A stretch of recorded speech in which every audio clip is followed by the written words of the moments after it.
KP classes dedicated to excellence. Hello everyone, कैसे हैं आप लोग। तो वेलकम है आपका दोस्तों डे 2 पे। जी हाँ, जहां पर हम लोग बिजनेस स्टडीज को पूरी तरीके से 27 डेज में खत्म करने वाले हैं। तो बेटा डे 2 की शुरुआत करते हैं। जैसा कि आप लोग डे 1 देख करके पढ़ करके आए होंगे, और अगर आपने डे 1 नहीं देखा है तो भाई साहब नीचे लिंक है, लिंक पे जाकर के आप सीधे की सीधे रीडायरेक्ट हो जाएंगे हमारे हमारे पहले लेक्चर पर, राइट। और उसे देख करके ही आप इस लेक्चर का लुत्फ उठाइए। चलिए, सो वेलकम है जी, स्वागत है आप लोगों का। जैसा आप जानते हैं कि हमारे इस सेशन में, सेशन नंबर 2 की बात कर रहे हैं हम लोग, जिसमें हम लोग nature and significance of management को दो क्लासेस अलॉट की हुई हैं।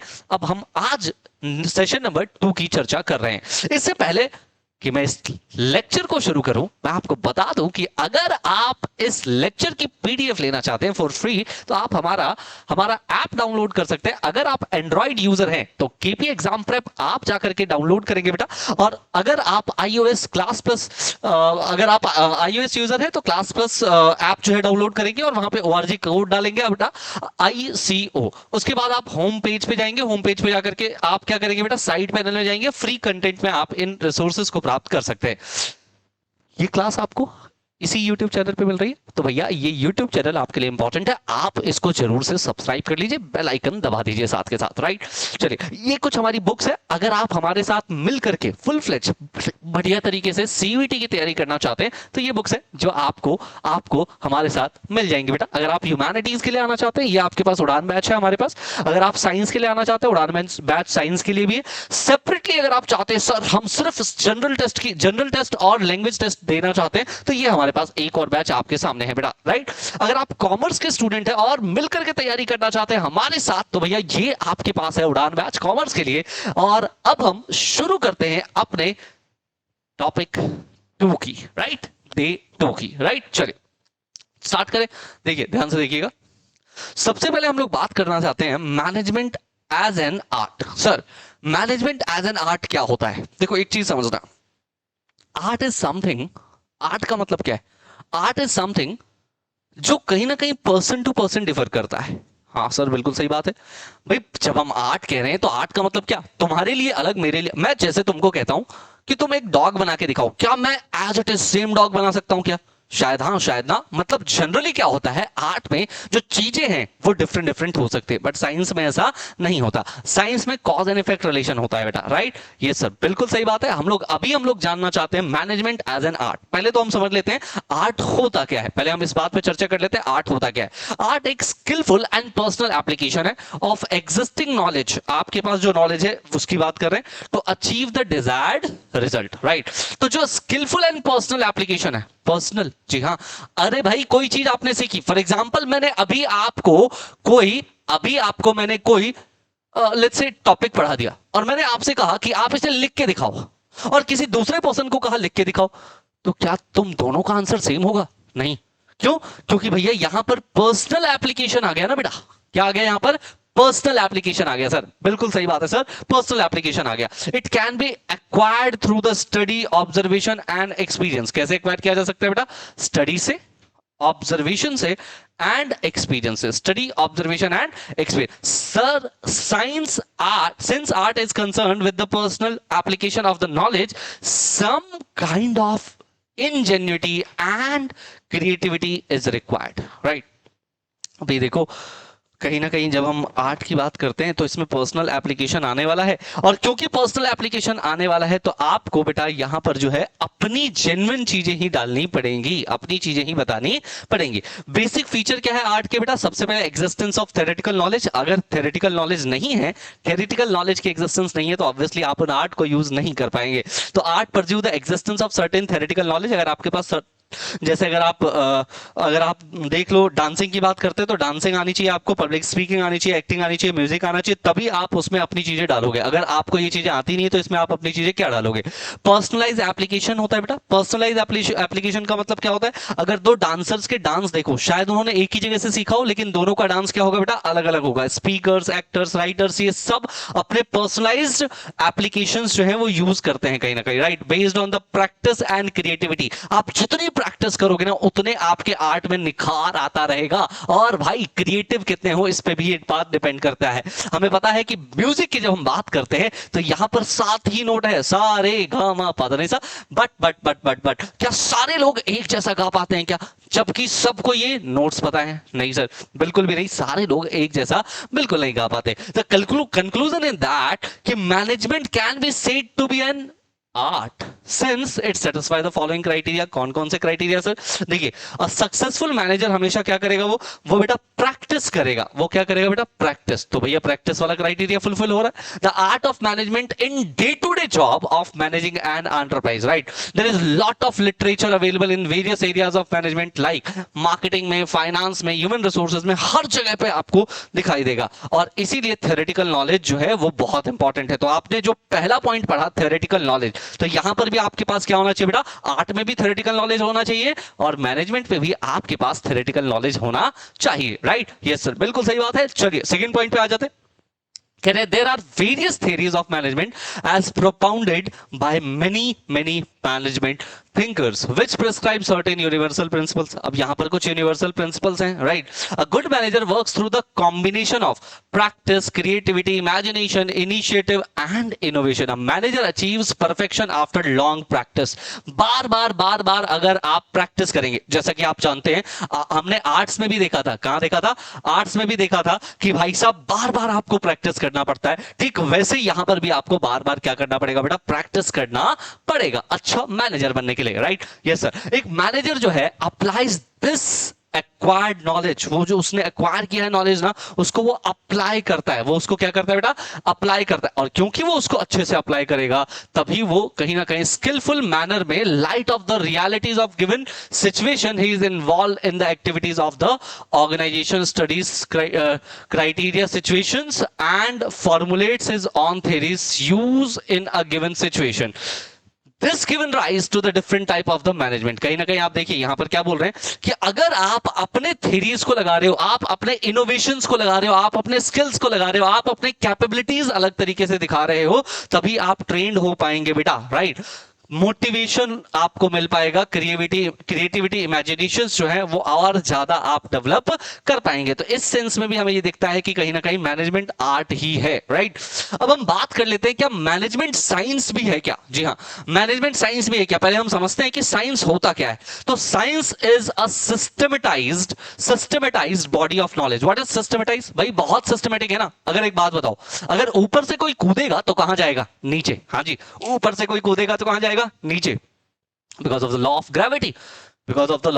gravity right? So that explains certain general truths of the operation of the general laws। भाई साहब, that explains certain general truth of the operation of the general laws, like law of gravity मतलब there must be cause and effect relation। अगर cause and effect relation नहीं है तो वो बात बनने वाली नहीं है, right? yes बिल्कुल सही बात है sir. so the basic feature of the science are follows। सबसे पहले systematized body of knowledge है, principle based on the experimentation। Bar bar experimentation के द्वारा ही ये प्रिंसिपल जो है वो डेवलप किए गए हैं और यूनिवर्सल वैलिडिटी लेकर के बैठे हुए हैं। चाहे आप इंडिया कर लो, चाहे आप पाकिस्तान चले जाओ, भैया रूल्स जो हैं वो सेम ही होने वाले हैं साइंस के, राइट? तो एक बार जरा टेस्ट करते हैं भाई साहब। देखो, सिस्टमेटाइज बॉडी ऑफ नॉलेज की जब हम बात करते हैं, इसका मतलब क्या है कि सर देखो, science is a systematise body of knowledge, right?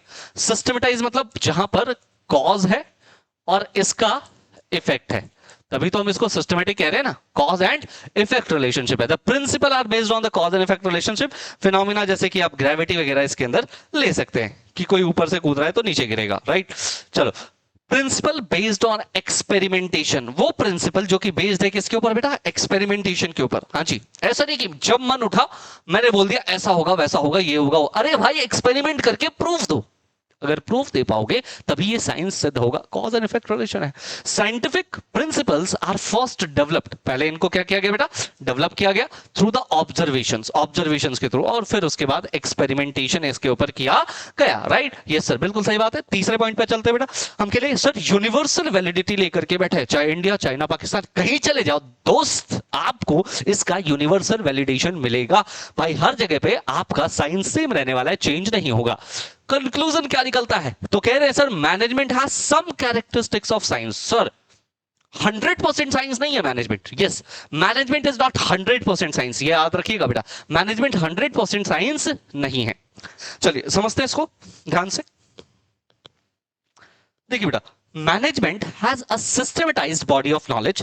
बिल्कुल सर, चूंकि इसकी भी सिस्टमेटिक बॉडी ऑफ नॉलेज है तो हो गया जी। It has it's on theory and principles. हम इसके खुद के थ्योरी पढ़ते हैं, चैप्टर नंबर 2 में जाकर के आप क्या पढ़ोगे, प्रिंसिपल्स, थ्योरीज, वो सारी के सारे इसके खुद के प्रिंसिपल एंड थ्योरीज हैं, right. It has it's own principle and theories जैसे हमने पढ़ा, but it also laid down other disciplines of economics, social psychology and mathematics के डिसिप्लिन्स भी आपको समझने होते हैं अगर आप किसी चीज को मैनेज करना चाहते हो। सिर्फ मैनेजमेंट नहीं चाहिए बेटा, और भी बहुत सारे एस्पेक्ट जो हैं आपके क्लियर होने चाहिए, right. Like all other organized activities, management has its own vocabulary and terms। जी हाँ, मैनेजमेंट की अपनी ही vocabs है, अपनी ही टर्म्स है। जैसे अगर मैं कहूं स्पोर्ट्स लाइक क्रिकेट, तो उसमें आप सॉकर में, क्रिकेट में सबकी अपनी अपनी vocabs होती है, जैसे बॉल, बैट एक्सेट्रा। ऐसे मैनेजमेंट की अपनी क्या है बेटा, खुद की ही एक दुनिया है, खुद की ही एक वोकैबुलरी है, राइट। जैसे साइंस में आप देखने को मिलता है आपको। The principle of management have evolved over a period of time. भाई ऑब्वियस सी बात है, एक दिन में ये मैनेजमेंट जो है डेवलप नहीं हुआ है। डिफरेंट टाइप, डिफरेंट ऑर्गेनाइजेशंस पे ऑब्जर्वेशन से, एक्सपेरिमेंटेशन से ये धीरे धीरे डेवलप हुआ है बेटा, राइट। मैनेजमेंट डील करता है ह्यूमन बीइंग्स के साथ, और ह्यूमन बीइंग भाई तुम्हें पता ही है ह्यूमन बीइंग का बिहेवियर कैसा होता है, ये तो तुम्हें बताने की जरूरत नहीं है, राइट। और इसीलिए आप देखोगे मैनेजमेंट हमेशा इन एग्जैक्ट साइंस है। ऐसा नहीं कि हमने अगर ये किया तो ऐसा ही रिटर्न आने वाला है, नहीं। समझ रहे हो, काफी बार क्या होता है, थप्पड़ मार देने से सामने वाला शांत हो जाता है, काफी बार थप्पड़ एक मारो सामने वाला 2 मार देता है ना। तो भाई साहब कभी भी याद रखिएगा, क्योंकि ह्यूमन के ऊपर आप चीजें अप्लाई कर रहे हैं तो यहां पर सर्टेनिटी नहीं हो सकती, यहां पर सर्टेनिटी नहीं है, इसीलिए आप इसको इन एग्जैक्ट साइंस कहते हो। तो याद रखिएगा बेटा, यहां पर इसे इन एग्जैक्ट साइंस कहा जा रहा है। Since the principle of management are not an exact as the principle of science, जैसा मैनेजमेंट का प्रिंसिपल है वैसा आपका साइंस का प्रिंसिपल नहीं है। And their application and use is not universal. India में जैसा है ऐसा जरूरी नहीं है पाकिस्तान के अंदर हो, ऐसा जरूरी नहीं है चाइना के अंदर हो। क्या मेरी बात समझ में आ रही है आपको? यस सर, बिल्कुल आ रही है। However they provide managers with certain standards, right. और ये जो है वो क्या करते हैं बेटा, सर्टेन स्टैंडर्ड्स के साथ मैनेजमेंट जो है प्रोवाइड करते हैं। These principles are also used for the training and development of the managers, right. Yes sir, बिल्कुल सही है, कोई डाउट नहीं है सर। चलिए आगे बढ़े।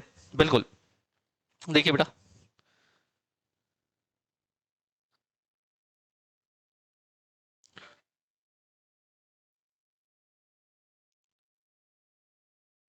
हाँ जी, management art versus science, final conclusion क्या निकल के आता है? You must have understood from the foregoing discussion that the management has feature of both। इसमें साइंस भी है ये और आर्ट भी है, दोनों है sir. Yes sir, the practice of management is art. जब आप प्रैक्टिस करते हो मैनेजमेंट की तो ये क्या बनता है बेटा, ये आर्ट बनता है। However the managers can work better if their practice is based on the principle of management. अगर आप प्रिंसिपल ऑफ मैनेजमेंट को फॉलो करते हो ना तो ज्यादा चांसेस है सक्सेस के, ज्यादा चांसेस है किस बात के, सक्सेस के। And management as an art and science are therefore the mutually exclusive but complement to each other. ऐसा नहीं है कि इनके अंदर कोई रिलेशन नहीं है, भाई रिलेशन है, रिलेशन है। They are complement but exclusive complement, exclusively complement होंगे, एक दूसरे से जुड़े हुए हैं बट एक्सक्लूसिव है at the same time, right. Yes sir, बिल्कुल सही बात है। मैनेजमेंट एज अ प्रोफेशन की बात कर लेते हैं। क्या मैनेजमेंट एक प्रोफेशन है? सर ये प्रोफेशन क्या होता है पहले तो ये समझना बहुत जरूरी है। ध्यान से सुनिएगा, जितने भी बच्चे हैं जो कि कॉमर्स के, उनका मेन एम होता है या तो सीए में जैसे कुछ कोर्स करना। तो भाई साहब ये जो कोर्स है ये क्या होते हैं, इन्हें प्रोफेशनल कोर्सेज कहा जाता है। ये प्रोफेशनल कोर्सेज करने के बाद आप क्या बनते हैं, आप एक प्रोफेशनल बनते हैं। मेरी बात ध्यान से सुनिएगा। You have understood so far that all the forms of the organised activity need to be managed, right. बिल्कुल सही बात है सर। अगर कोई भी एक्टिविटी है उसको मैनेज करना पड़ेगा। You would have observe that the organization look for the individuals with the specific qualification। और वो स्पेसिफिक क्वालिफिकेशन भी मैं आपको बता चुका हूं, राइट। ध्यान से समझिए, अगर आप प्रोफेशनल से पूछते हैं कि भाई तेरे अंदर क्या क्या क्वालिटी है, तो कह रहे well defined body of knowledge. हमारे पास well defined body of knowledge है। अगर आप एक चार्टर्ड अकाउंटेंट के स्टूडेंट से पूछो तुम क्या कर रहे हो, बोले भाई पहले फाउंडेशन में ये पढ़ेंगे, फिर इंटर में ये पढ़ेंगे, फिर फाइनल में ये पढ़ेंगे, फिर उसके बाद हम लोग क्या करेंगे, हम लोग जा करके जो है फाइनल से पहले बेसिकली जो है हम ट्रेनिंग लेंगे। सब कुछ वेल डिफाइंड है। All the professionals are based on the well defined body of knowledge. उनके पास सब कुछ क्या है बेटा, वेल डिफाइंड है। उनके पास सब कुछ क्या है बेटा, वेल डिफाइंड है, राइट। रिस्ट्रिक्टेड एंट्री, अच्छा मैं अगर एक बात बताऊं ना, तुम आज सोचते हो कि चार्टर्ड अकाउंटेंसी वर्ड जो है अपने नाम के पीछे लगा दूं, क्या लगा सकते हो, क्या नहीं। Restricted entry, you have to pass 3 examination, और उसके बाद भी तुम्हें कुछ करना पड़ेगा। उसके बाद क्या करना पड़ेगा सर, अरे भाई उसके बाद तुम्हें ट्रेनिंग करनी पड़ेगी, और उसके बाद आप जो है वो वर्ड, वो प्रीफिक्स अपने नाम के आगे लगा सकते हो। सो एंट्री जो है to the profession is restricted through the examination. ये एग्जामिनेशन के थ्रू क्या है बेटा, रिस्ट्रिक्टेड है, राइट। प्रोफेशनल एसोसिएशन होना चाहिए, बोलो क्या होना चाहिए, प्रोफेशनल एसोसिएशन होता है बेटा। What is professional association sir, what is professional association sir, ध्यान से देखिए बेटा। All professions are affiliated to the professional association which regulate entry, grant certificates of the practice and formality। याद रखिएगा भाई, ऐसा नहीं डॉक्टर खुद से बैठ गया है झोला छाप डॉक्टर है, नहीं भैया। प्रैक्टिस करने के लिए आपके पास कहीं ना कहीं प्रोफेशनल रिकॉग्निशन चाहिए, प्रोफेशनल एसोसिएशन चाहिए, right. Yes sir, ethical code and conduct होना चाहिए भैया, कुछ भी। अच्छा देखो, कभी अब तुमने सीए, सीएस, सीएमए के एडवर्टीजमेंट देखे हैं क्या, नहीं।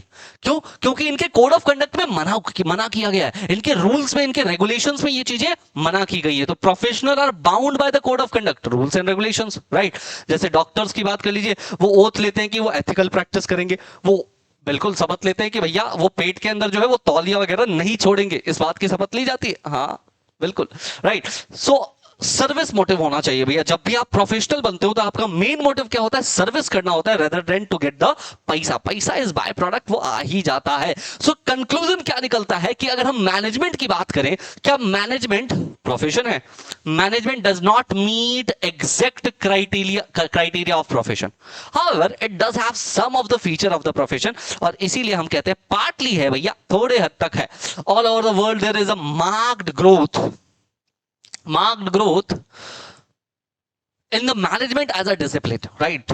So it is based on the systematic body of knowledge comprising well defined principles। बहुत सारी चीजें हम लोग देखते हैं, well defined principles है हमारे पास मैनेजमेंट के भी। लेकिन यार जितनी भी ऑर्गेनाइजेशंस है ना जो मैनेजमेंट की डिग्री बांटती है भैया, सबका ना अलग अलग तरीका है, सब अलग अलग पढ़ाते हैं, right. And this organisation can be acquired by the different colleges, अलग अलग कॉलेज से, अलग अलग प्रोफेशन से ये चीजें जो है ली जा सकती है। जैसे आप आईएम का नाम सुनते ही होंगे इन सब चीजों के लिए, राइट। यस सर, और इसीलिए हम इसको यहां पर थोड़ा सा कतराते हैं कहते हुए कि ये एक प्रोफेशन है। There is no restriction to anyone being designated और अपॉइंटेड एज अ मैनेजर। हाँ जी, कोई ग्रेजुएट बंदा भी एज मैनेजर परफॉर्म कर सकता है, जी हाँ। और इसीलिए हम कहते हैं कि भैया कहीं ना कहीं प्रॉब्लम तो है, right. There are several association practicing, भाई ऐसा है एक एसोसिएशन नहीं है, डिफरेंट बहुत सारे एसोसिएशंस हैं, राइट। तो ये भी एक प्रॉब्लम है इसके अंदर, करेक्ट।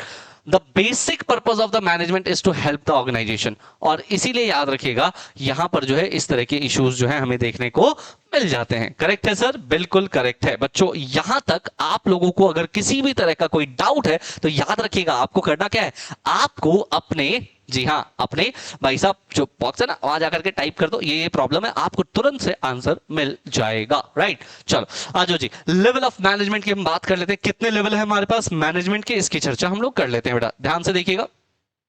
सबसे पहले टॉप लेवल मैनेजमेंट।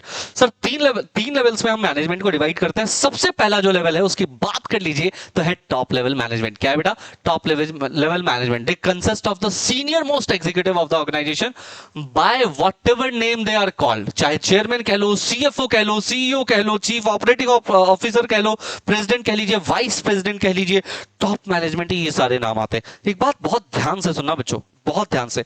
सर देखो, the team consist of the managers from the different functional level. इनकी टीम में अलग अलग फंक्शन है, जैसे सेल्स से, फाइनेंस से, और डिफरेंट जो टीम्स हैं वहां से मैनेजर्स होते हैं इनके टीम में। कौन होते हैं बेटा, मैनेजर्स होते हैं। फॉर एग्जांपल जो मैंने आपको बता दिया, their basic task is to integrate the diverse element of the coordinate. ये कोऑर्डिनेट करना इनका मेन टास्क होता है। टॉप लेवल मैनेजमेंट जो है वो रिस्पॉन्सिबल है welfare and survival of the organisation के, राइट। यस सर, ये जनरली जो है सर्वाइवल के लिए ही काम करता है और स्ट्रेटेजीज बना करके देता है। क्या देता है बेटा, स्ट्रेटेजीज जो है बना करके देता है। याद रखिएगा ये काम बहुत कॉम्प्लेक्स और स्ट्रेसफुल माना जाता है बच्चों, राइट। यस सर, बिल्कुल सही बात है। चलिए आगे बढ़ते हैं। सो मिडिल लेवल मैनेजमेंट को भी देख लेते हैं। मिडिल लेवल मैनेजमेंट में कौन कौन आते हैं बेटा, देखिए जब हम मिडिल लेवल मैनेजमेंट की बात करते हैं, the link between the top and lower, भैया देखो लोअर लेवल मैनेजमेंट को टॉप लेवल मैनेजमेंट से मिलाने वाला जो है वो कौन है, वो है middle level management. Middle management जो है इसको मिलाता है। They are subordinate to the top managers and superior to the first line managers. They are usually known as the division head, इनको आप डिवीजन हेड कह सकते हो। फॉर एग्जांपल प्रोडक्शन मैनेजर हो सकता है यहाँ पे। Middle management is responsible for implementing and controlling the plans and strategies developed by the top management. तो इनका मेन काम क्या है, इनका मेन काम है कि ये इंप्लीमेंटेशन करेंगे। क्या करेंगे बेटा, ये इंप्लीमेंटेशन करेंगे, ये इनका मेन काम माना जाता है, राइट। Yes sir.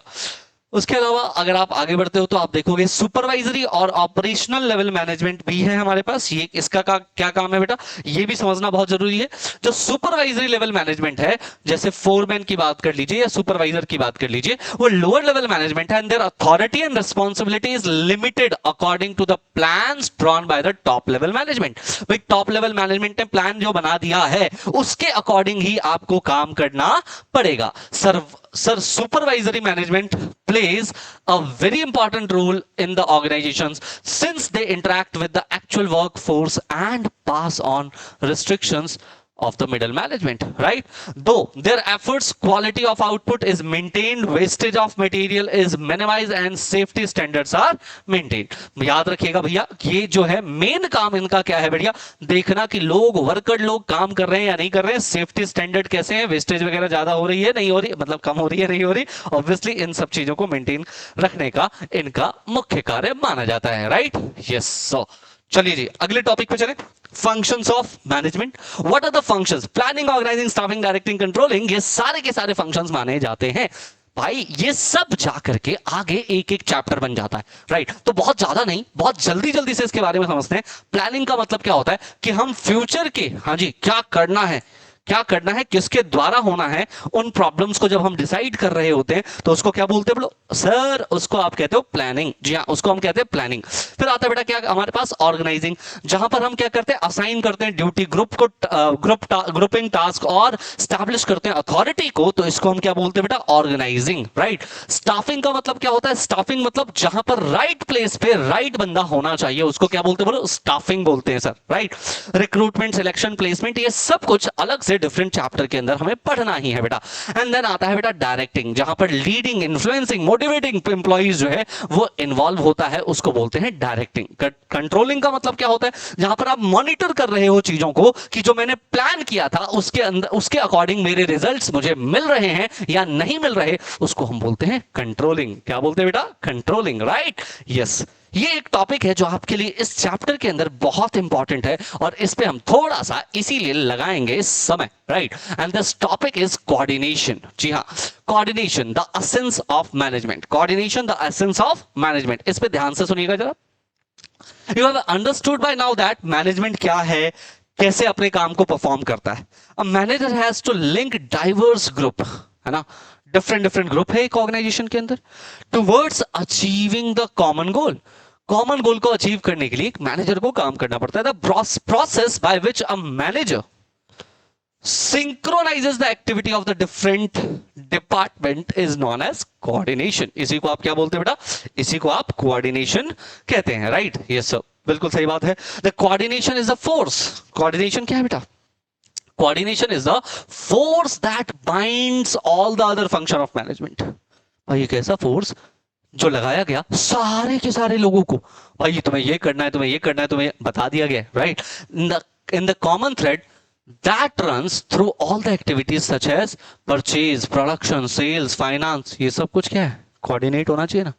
सोचो कि जो परचेज डिपार्टमेंट है वो रॉ मटेरियल परचेज नहीं कर रहा, तो प्रोडक्शन डिपार्टमेंट बैठा रहेगा, एम्प्लॉइज क्या होंगे, बैठे रहेंगे, राइट। Yes sir.